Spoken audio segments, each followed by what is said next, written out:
इसका तर्जुमा क्या है? आप फरमाते हैं इसका मतलब ये है कि जितनी कोई बंदा नेकी करे, अगर उसके मुताबिक नेकी कर दी जाए तो वो बदला होती है, और अगर थोड़ी बढ़ा के की जाए तो वो एहसान होती है। फरमाया रब करीम फरमाते हैं इस तरह करो, जरा सोच लो बचपन से लेकर आखिर तक, जहां तक तुम मौजूद हो, तुम्हारे माँ बाप ने तुम्हारे साथ क्या किया है। अगर उससे बढ़ा के करोगे तो इसका मतलब है तुमने एहसान किया है। माँ बाप जो होते हैं ना, ठंडी छांव, मीठी जिंदगी। माँ अनपढ़ भी हो ना तो कम से कम यूनिवर्सिटी होती है, और बाप अगर बिल्कुल अंगूठा छाप भी हो ना, तो किसी कॉलेज में, मदरसे में, इदारे में ना पढ़ा हो, तो बेटे के हक में जिन चीजों की जरूरत होती है वो सारी अल्लाह बाप को अता करके भेजता है। माँ बाप को ना कुछ इल्म लदुन्नी अल्लाह देता है कि बच्चों के लिए कैसे आगे बढ़ना है। माँ बाप एक हुस्न है मुआशरे का।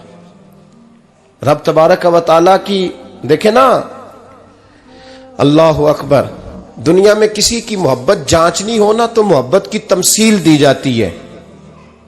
वतिलकल अमसालु नदरिबुहा लिन्नास, अल्लाह लोगों के समझने के लिए मिसालें बयान फरमाता है। अल्लाह तबारक व तआला ने जब अपना आप समझाना चाहा ना, तवज्जो है मेरी बात पर, जब मालिक ने अपना आप समझाना चाहा तो मेरे रब ने माँ बाप की मिसाल बयान फरमाई। रब्बिरहमहुमा कमा रब्बयानी सगीरा, या अल्लाह उन दोनों पे रहम फरमा।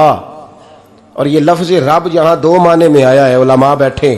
रब का माना होता है तदरीजन पालना का, या अल्लाह उन दोनों पे रहम फरमा जिन्होंने मुझे रब बन के पाला। यानी मतलब क्या, यहां रबूबियत का माना पालने के माने में, तदरीजन पालना। मेरे नबी पाक सल्लल्लाहु अलैहि वसल्लम ने फरमाया अल्लाह तुमसे 70 माओं से ज्यादा मोहब्बत फरमाता है। ये इमाम सुयूती ने दुर्रे मंसूर में रवायत लिखी है। अच्छा भाई, अल्लाह ने भी मिसाल माँ की बयान फरमाई। फरमाया घर जाके अपनी अम्मा को देख लो, अम्मा तुमसे कितना प्यार करती है। बस उस प्यार को तोलना शुरू कर तो 70 माओं से भी ज्यादा रब तुमसे मोहब्बत फरमाने वाला है। माँ के सीने में ना, देखे ना, एक बच्ची होती है बीए, वो उसने कर लिया, उसकी अम्मा रोज कहती है बेटे सवेरे उठा कर। सास के पास जाएगी तो वो कहेगी कि इसकी अम्मा ने सवेरे उठना सिखाया ही नहीं, और बेटी कहती है अम्मा जो जावांगी वेखी जाएगी। अच्छा, उसकी शादी हो गई, उसकी सास ने आहिस्ता आहिस्ता शिकवे शुरू कर दिए, खामन से कहने लगी तू इसको उठाता ही नहीं सवेरे। वो भी कहता है कमरे में जाके अम्मा शिकवा करती है तू उठती नहीं। और बच्ची लाडली थी, वो नहीं थी उठती टाइम पे। जिंदगी के 22 साल 23 साल वो सवेरे नहीं उठी, वक्त पे नहीं उठी, मिसाल दे रहा हूं। फिर उसी बेटी को अल्लाह ने एक बेटा अता कर दिया। सुबह 100 आवाज उसकी अम्मा देती थी पर उसकी आंख नहीं खुलती थी, लेकिन उसी बेटी का बेटा शहरी के वक्त हल्का सा रोता है। सारी दुनिया सोई है पर अम्मा उसकी फटाफट जागती है, फटाफट जागती है। एक आदमी था तो उसकी बीवी इंतकाल कर गई और उसने तलाक दे दी। 10-11 साल का उसका बेटा था, उसने दूसरी शादी कर ली। एक दिन अपने बेटे से कहने लगा बेटे वो सगी अम्मा ठीक थी या ये वाली ठीक है? तो बेटा कहने लगा अब्बा जी ये ठीक है। वो सगी अम्मी झूठ बड़े बोलती थी, सगी अम्मी झूठ बड़े बोलती थी, झूठी थी, ये सच्ची है। उसने कहा बेवकूफ तेरी मां झूठी थी। उसने कहा अब्बा बड़ी। कहा किस तरह? कहने लगा अब्बा जी मैं ना, कभी आपको पता मैं शरारती हूं, कभी मैं शरारत करता था ना, कोई बर्तन तोड़ देता था तो मेरी सगी अम्मा मुझे थप्पड़ मार के बाहर निकालती थी। कहती थी मैं ताला लगाऊंगी बावर्ची खाने को, तुझे सारी रात रोटी नहीं देनी, तू आज भूखा ही रहेगा। बिल्कुल नहीं देना, सारी रात नहीं देना। बड़े दावे करती थी, कसमें उठाती थी, पर बड़ी झूठी थी। आधा घंटा भी नहीं गुजरता था तो गलियों में मुझे ढूंढने लग जाती थी, ढूंढ के लाती थी, ढूंढ के, और ला के ना तो गलती मेरी होती थी, रोना मेरी अम्मा शुरू कर देती थी। वे ओए मैनू ना सताया कर वे पुत्रा। फिर मेरी मर्जी का खाना मुझे पका के देती थी, मेरी मर्जी का। और फिर मेरी अम्मा मुझे तोहफा भी देती थी। अब्बा जी वो झूठी थी, पहले कह रही थी सारी रात नहीं देना, अब आधा घंटा। ये बड़ी सच्ची है, जवाब भाई है। मैं शरारत करता हूं तो थप्पड़ मार के निकाल देती है, कहती है रोटी नहीं देनी। फिर मैं सारी रात रो के गुजारता हूं पर नहीं देती। ये सच्ची है, वो झूठी थी। तुम मां के दर्द को क्या समझे। बच्चे तो कहते हैं अम्मा ने हमें कैद कर दिया, अम्मा कहती है मेरी मर्जी से खाओ। और तुझे नहीं पता उसने कैद नहीं किया, वो तुमसे प्यार बड़ा सच्चा करती, और बड़ा सच्चा प्यार करती है तेरे साथ, बड़ा सच्चा। बेटा बर्गर खा के आ जाता है, अम्मा कहती है रोटी खा ले, कहता नहीं आपने बैंगन पकाए हुए हैं मैंने नहीं खाने। तो अम्मा मिन्नतें करती है, कहती है चल तू दस की खाना है, तेनू सेवियां ना बना दिया, फटाफट दाल पक जाएगी, क्या खाएगा। वो अब्बा जी मेरी तरह करीब से कहते हैं छड़ पर भूख लगेगी तो आप ही खा लेगा। लेकिन अम्मा कहती है इसने रोटी ना खाई तो मुझे नींद नहीं आएगी। तो इस दर्द को समझना, मैं गुलाम हूं एक आस्ताने का, और मैं समझता हूं जो किसी का मुरीद ही नहीं उस पर तो साया ही नहीं, उसे चाहिए किसी बुजुर्ग का साया हासिल करे। लेकिन भाई ये बात भी बड़ी सच्ची है कि मेरे जैसे पीर के हाथ में 5,000 रुपया नजराना दो ना, पीर साहब दुआ करना, तो पीर साहब ने दुआ पक्की याद की हुई है सबके लिए, रट्टी रटाई, अल्लाह खैर करे अल्लाह भला करे, और सबके लिए रट्टा लगाया हुआ है।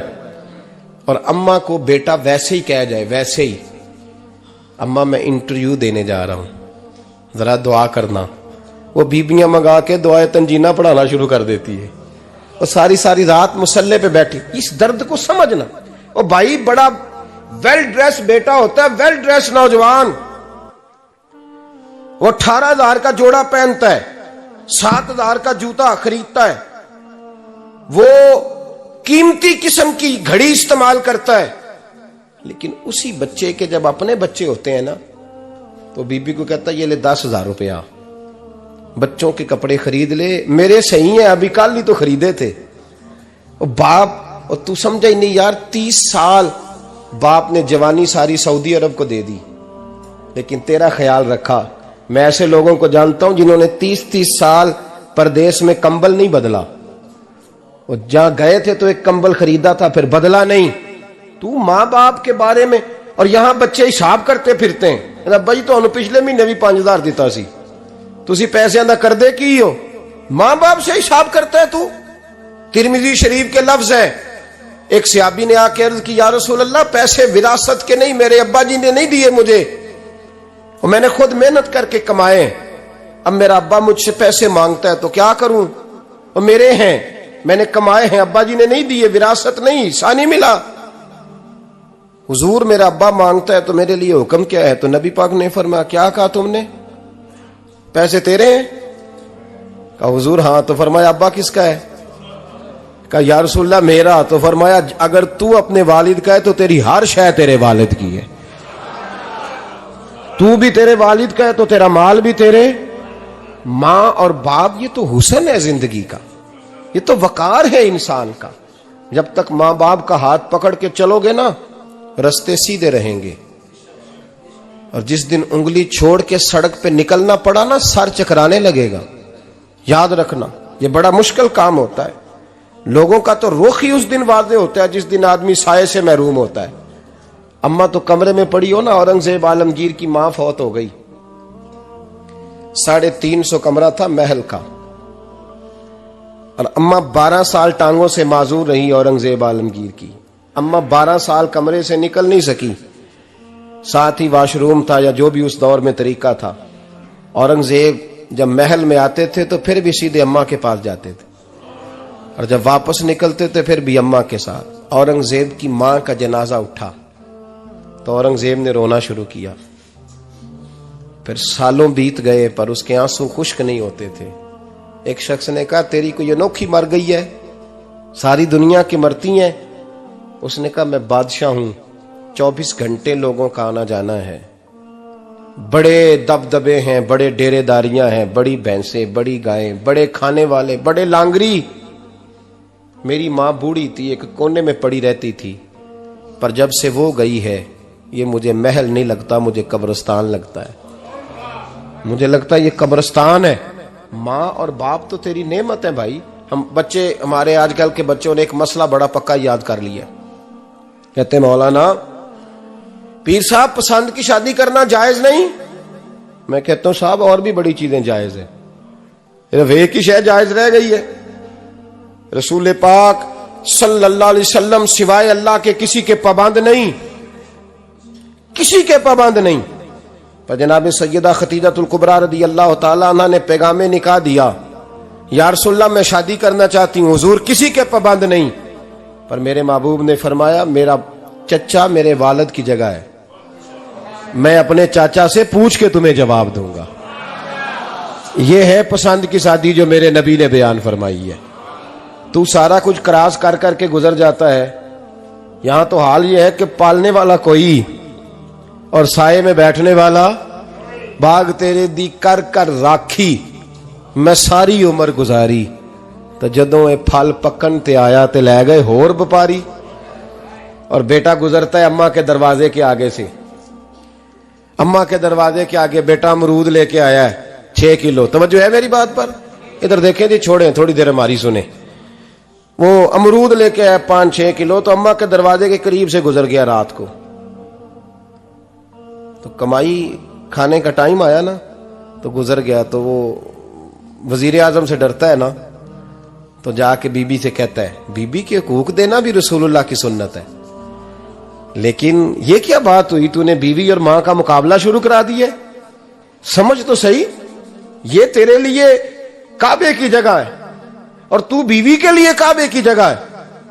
उसे भी समझना चाहिए, गौर करना चाहिए। 5 किलो अमरूद लेके तो मां के कमरे के करीब से गुजर गया है। बीबी को जाके कहता है चल आधा किलो अम्मा को भी दे आ, उसके कौन से दांत हैं। तो प्लेट में डाल के वो लाई है। तू समझा ही नहीं, तूने गौर ही नहीं किया। बंदा तो वो ठीक नहीं था, नेपोलियन। पर किसी ने उससे पूछा था बता जिंदगी में पैसे लेने का मजा कब आया? उसने कहा कि मुझे मजा तब आता था कि मैं अपनी सारी कमाई ला के अपनी अम्मा के हाथ पे रखता था, और फिर जब मैं अपनी मां से थोड़ा थोड़ा खर्चा लेता था ना, थोड़ा थोड़ा, तवज्जो है मेरी बात पे? अम्मा जी 10 रुपए दे आज, कहते जब मैं थोड़ा थोड़ा खर्चा लेता था ना, तो मुझे यूं लगता था जैसे मैं बादशाह वक्त के सामने खड़ा हूं और वो खजाने का मुंह खोल खोल के मुझे देता जा रहा है। तू इस जायके को समझ तो सही भाई, तू इसको समझ तो सही भाई। याद रखें और गौर करें, मां और बाप। और फिर ये भी सुन लें, नबी पाक सल्लल्लाहु ताला अलैहि वसल्लम ने मां बाप के लिए फरमाया हुमा जन्नतुका व नारुक, यही तेरी जन्नत है और यही तेरे लिए जहन्नम है।